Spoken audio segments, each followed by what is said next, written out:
Thank you so much for talking with us today. And I think the first question for the world, we all want to get this right. How do you pronounce your name? So my name is Gérald Caussé. Now you can pronounce it any way you want. I'm used to all kinds of pronunciations that you find according to the accents of the world, but my French name is Gérald Caussé. Oh, well, thank you very much, and now we know. The last little while has probably been an incredible experience for you when that call came to be an apostle. Describe that experience. It's not something you're ready for. Nobody can be ready for such an experience, but I was surprised myself. I thought I would feel overwhelmed. Yes, I felt overwhelmed. I felt shocked even. But I felt a sense of peace and even joy. Difficult to believe, but I feel that joy of becoming an apostle of the Lord because of the joy that there is in Christ, the fact that I will consecrate the rest of my life to testifying of Jesus Christ, being one of his ambassadors in a way, and meeting people around the world and expressing what I believe to be true is a great privilege. So there's joy. Yeah. So how did the call come? President Oaks, did he call you into his office and ask you to accept that calling, or how does that work? No, it was very simple. We were in a meeting with all the general authorities of the church who reside here, and at the end of the meeting, President Oaks asked me to stay, and he invited me to follow him into a little room, and then he sat down next to me and extended a call. In the name of the Lord, he said. In the name of the Lord. And I felt his love.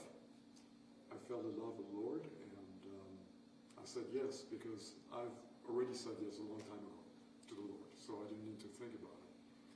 But then I was invited into a meeting of the First Presidency on the 12th, and there was a seat reserved for me, and it took a while until I got there because I was blessed to be hugged and greeted and embraced by every member of the 12 and the First Presidency.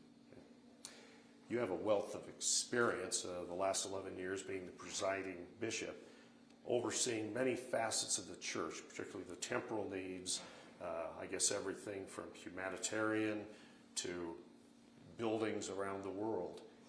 How has that prepared you for this? Well, first, it's been a fascinating experience. I just loved my time. Very busy, extremely busy time. But for those 10, 11 years, caring for the temporal affairs of the church, caring for those in need around the world, has been a unique experience to discover how the church functions, but also to work closely with members of the Quorum of the 12, and especially with the First Presidency, who I reported to. And so I think seeing their example of leadership has been an inspiration for me, and I'm sure it's going to help me throughout my new responsibility as an apostle. And also management of money too. From what I understand, the church puts out about $1 billion worth of aid around the world every year. Is that right? Yeah. Yes, at least for the past several years. That amount has increased quite a bit over the past 10 years. And it just makes me humbled. It's a humbling thing to think about all the members of the church who contribute. No, it's not only money. It's mostly resources like time and service and genuine love for others. It's a great church that way. You have those disciples of the Lord consecrating a lot of their time to minister to others. And so when you think about that, it's not just, there's a lot of work that is called humanitarian projects, but a lot of it is even unknown. But I've been a witness of the goodness of the members of the church, and I keep this in my heart. Obviously, a worldwide church, becoming more so, it seems. all the time. And if you look at the makeup of the Quorum of the 12 Apostles, coming from different countries, what do you see as the, what we'll call it, the biggest challenge facing you and the church? Well, first, the challenges of the world. The members of the church live in the world. And we know the world is in commotion, as it says in the scriptures. It's a troubled world. A lot of people have lost sight of the gospel of Jesus Christ in their lives, or just don't know where to find it. And so we have a great responsibility. The gospel of Jesus Christ is an answer to most of the issues of the world. And so that's why I feel so enthusiastic about sharing the gospel with others, because I know there's a source of peace, a source of hope that is included in that gospel, the blessings of the gospel. Is it more difficult to break through to people these days when you look at social media, how indulged people are in that, and maybe don't think so much about church or even God? I think this all goes together. You can express church, as you say, or the gospel and your convictions. You can express them through social media.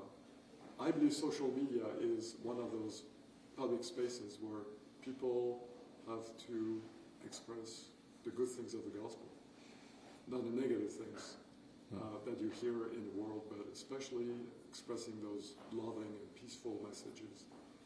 And I'm grateful that members of the church are rallying on every kind of public space to share their testimony.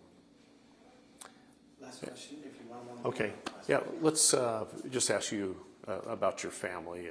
People would like to know. You have 5 children. I just met your beautiful wife, Valerie, here. Tell me about your family life and what you guys like to do and what's kept you together. Valerie and I have 5 children and 12 grandchildren. They are on 2 continents.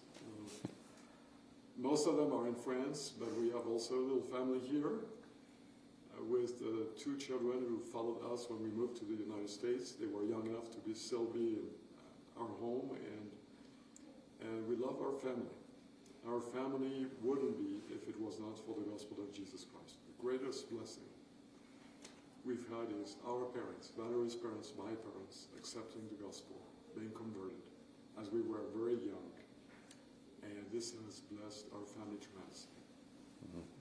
Well, I appreciate you very much taking the time to talk with us. And we certainly wish you the very best. I know this is a calling that carries a lot of weight, but also a lot of love and satisfaction, I'm sure. I look forward to it. Yeah. And thank you for your questions.